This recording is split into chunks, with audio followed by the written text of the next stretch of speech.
राजधानी पुलिस ने दुर्लभ प्रजाति के सांप की तस्करी के आरोप में 4 लोगों को गिरफ्तार किया है। मामला सिविल लाइंस थाना क्षेत्र का है, जहां मुखबिर की सूचना पर पुलिस ने कार्रवाई करते हुए 4 तस्करों को गिरफ्तार किया है। इनके पास से दुर्लभ प्रजाति का रेड सैंड बोआ सांप जब्त किया गया है, जिसे आम भाषा में 2 मुहा सांप भी कहते हैं।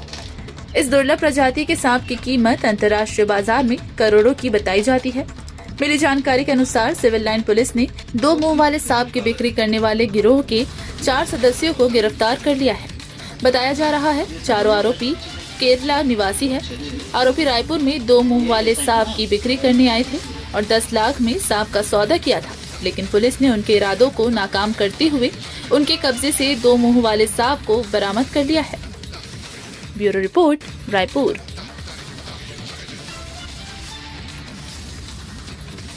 पोषण अभियान अंतर्गत जन आंदोलन व्यवहार परिवर्तन संप्रेषण के तहत जिले में कलेक्टर रणबीर शर्मा ने 17 मार्च को हरी झंडी दिखाकर पोषण रथ की रवानगी की गई थी, जिसके तहत आज 19 मार्च को पोषण रथ अपने नियत कार्यक्रम अनुसार भैयाथान परियोजना अंतर्गत ग्राम भैयाथान, सलका तथा चंद्रमेड़ा में पहुंचा, जहां ग्रामीणों ने पोषण रथ का स्वागत किया।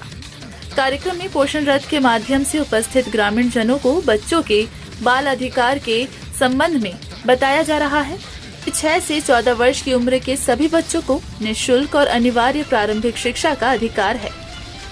14 वर्ष की उम्र तक सभी बच्चों को किसी भी खतरनाक रोजगार काम से सुरक्षा का अधिकार है। बच्चों को सही ढंग से पालन पोषण और आजादी व सम्मान के साथ बराबर अवसर व सुविधाएं पाने का अधिकार है। इनके अलावा बच्चों को वे सारे अधिकार भी मिलते हैं जो भारत का नागरिक होने के नाते किसी भी बालिग स्त्री पुरुष को दिए गए हैं। Bureau report, Raipur. एक बड़ी खबर निकलकर सामने आ रही है, जिसमें छात्र संगठन NSUI और भाजपा युवा मोर्चा कार्यकर्ताओं के बीच जमकर मारपीट की घटना हुई है। ये घटना पूर्व कलेक्टर व भाजपा नेता OP चौधरी के सामने डिग्री कॉलेज में हुई है। OP चौधरी शुक्रवार को भाजपा युवा मोर्चा कार्यकर्ताओं व अपने समर्थकों के साथ डिग्री कॉलेज पहुंचे थे, जहां वहां उपस्थित NSUI के कार्यकर्ताओं ने उन्हें बिना किसी परमिशन के वहां घुसने से मना किया। ऐसे में दोनों पक्षों में पहले जमकर कहासुनी हुई, जो मारपीट में तब्दील हो गई। बताया जा रहा है कि भाजपा युवा मोर्चा के युवा नेता सूरज शर्मा की वहां पिटाई हुई है। मामला थाने पहुंच गया है। दोनों पक्ष चक्रधर नगर थाने में है और एक दूसरे के खिलाफ काउंटर रिपोर्ट दर्ज कर रहा है। Bureau report, Raipur.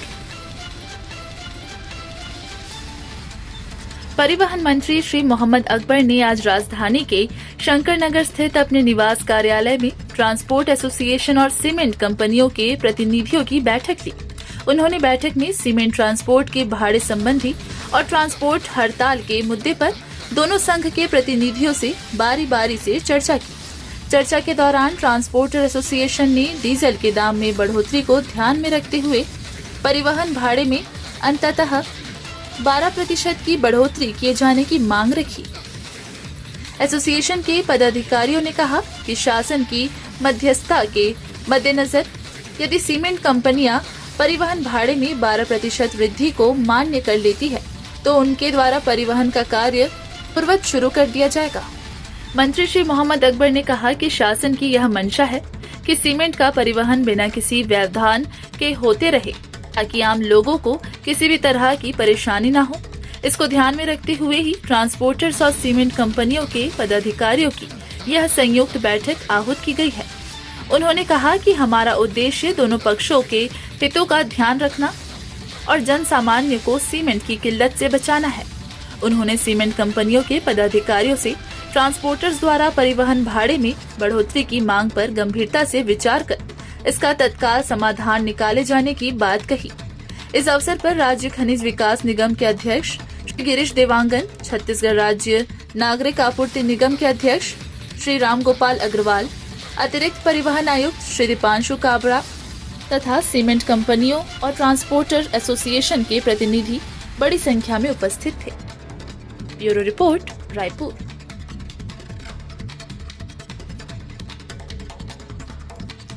Bharatiya Janata party के राष्ट्रीय उपाध्यक्ष व पूर्व मुख्यमंत्री डॉक्टर रमन सिंह प्रदेश अध्यक्ष विष्णुदेव साय, नेता प्रतिपक्ष धर्मलाल कौशिक, पूर्व विधानसभा अध्यक्ष गौरीशंकर अग्रवाल और विधायक शिवरतन शर्मा ने गिरौदपुरी प्रवास के दौरान कसडोल मंडी, हथबंद देवरी थाना खरीदी केंद्रों का निरीक्षण किया। वहां की बदहाली से स्पष्ट होता है कि प्रदेश की सरकार धान खरीदी को लेकर गंभीर नहीं है। अब तक प्रदेश के कई केंद्रों में धान के उठाव नहीं होने से धान सड़ने लगे हैं और इसकी चिंता प्रदेश की सरकार को जरा भी नहीं हो रही है। नेता प्रतिपक्ष धर्मलाल कौशिक ने धान खरीदी केंद्रों में निरीक्षण कर लौटने के बाद पत्रकारों से चर्चा करते हुए कहा कि कमोबेश प्रदेश में धान खरीदी को लेकर ऐसे ही हालात हैं और सरकार की चिंताएं कहीं भी नहीं है। धान के खराब होने से अब कस्टम मिलिंग की संभावना अब नहीं है। आखिरकार बलौदाबाजार जिले के इन केंद्रों में 45,000 क्विंटल धान खराब हो चुके हैं। धान खरीदी के इतने दिन बीत जाने के बाद भी प्रदेश सरकार की ओर से डीओ जारी नहीं होने से यह सवाल उठता है कि आखिरकार प्रदेश सरकार कितनी संवेदनशील है। उन्होंने कहा कि हमारा प्रदेश धान के कटोरे के रूप में पूरे विश्व में अलग स्थान रखता है, लेकिन प्रदेश सरकार के इस पूरे प्रक्रिया में छवि धूमिल हो रही है। उन्होंने कहा कि जब प्रदेश में धान खरीदा गया था तो उसके बाद भी उसके उठाव को लेकर प्रदेश सरकार की ओर से कोई भी कोशिश क्यों नहीं की गई। पूरे प्रदेश के धान खरीदी केंद्रों में हालात एक से हैं और प्रदेश के कांग्रेस सरकार केवल धान खरीदी के मामले में राजनीतिक लाभ के लिए बयानों पर ही निर्भर है और जमीनी स्तर पर हालात कुछ और ही है। Bureau report, Raipur. पिछले कुछ दिनों पूर्व धारदार हथियार से हुई घटनाओं के मद्देनजर पुलिस उप महानिरीक्षक एवं वरिष्ठ पुलिस अधीक्षक महोदय श्री अजय कुमार यादव द्वारा रायपुर पुलिस के समस्त पुलिस राजपत्रित अधिकारियों एवं थाना प्रभारियों को कार्य योजना तैयार कर अवैध रूप से चाकू लेकर घूमने वालों, बिक्री करने वालों की पतासाजी करने के साथ ही ऑनलाइन शॉपिंग साइट्स जैसे अमेजॉन, फ्लिपकार्ट सहित अन्य शॉपिंग साइट से धारदार व घातक चाकू मंगाने वालों पर नजर रखकर आवश्यक वैधानिक कार्यवाही कर इस पर प्रभावी रूप से अंकुश लगाने के निर्देश दिए गए हैं, जिससे चाकूबाजी की घटनाओं को रोका जा रहा है। रायपुर पुलिस को तकनीकी माध्यमों से रायपुर शहर एवं आसपास के क्षेत्रों में निवासरत व्यक्तियों द्वारा वर्ष 2020 में माह जनवरी से दिसंबर तक फ्लिपकार्ट के माध्यम से तकरीबन 800 लोगों द्वारा ऑनलाइन ऑर्डर कर धारदार एवं बटनदार चाकू मंगवाए जाने की सूची प्राप्त हुई है। सूची में नामित व्यक्तियों की रायपुर पुलिस द्वारा तस्दीकी अभियान प्रारंभ की गई है। इस संबंध में अतिरिक्त पुलिस अधीक्षक शहर श्री लखन पटले द्वारा समस्त थाना प्रभारियों की मीटिंग ली जाकर ऐसे लोगों को थाना बुलाकर तस्दीक करने निर्देशित किया गया है। Bureau report, Raipur. उच्च शिक्षा मंत्री उमेश पटेल ने आज रायगढ़ जिले के पुसौरा विकास खंड के विभिन्न ग्रामों में 92.36 लाख रुपए की लागत से विभिन्न निर्माण कार्यों का लोकार्पण एवं भूमि पूजन किया। इस अवसर पर उच्च शिक्षा मंत्री पटेल ने कहा कि सरकार गांवों तथा ग्रामीणों को आर्थिक रूप से मजबूत तथा स्वावलंबी बनाने की दिशा में लगातार कार्य कर रही है। इसके लिए शिक्षा, स्वास्थ्य, रोजगार ये सब आपके द्वारा तक पहुंचाने वाली योजनाएं शुरू की गई है। गोधन्या योजना, नरवा गरवा घुरवा बाड़ी, हाट बाजार व सुपोषण योजना व पढ़ाई तुहर द्वार, इंग्लिश मीडियम स्कूल, इन योजनाओं ने गांवों तक मूलभूत सुविधाओं की पहुंच को आसान व सुगम बनाया है। एक और जहां लोगों को काम के नए मौके मिले हैं, वहीं धान तथा अन्य फसलों को राजीव गांधी किसान न्याय योजना के आदान सहायता राशि मिलना, वनोपज के समर्थन मूल्य में वृद्धि एवं 400 यूनिट तक बिजली बिल हाफ करने की योजना से ग्रामवासियों की आमदनी बढ़ने के साथ आर्थिक राहत मिल रही है। उन्होंने कहा कि गांवों में तमाम जरूरी अधोसंरचनाओं के विकास कार्यों को तेजी से पूरा किया जा रहा है तथा आगे भी ग्रामवासियों की मांग व आवश्यकताओं के अनुसार ही विकास कार्य किए जाएंगे।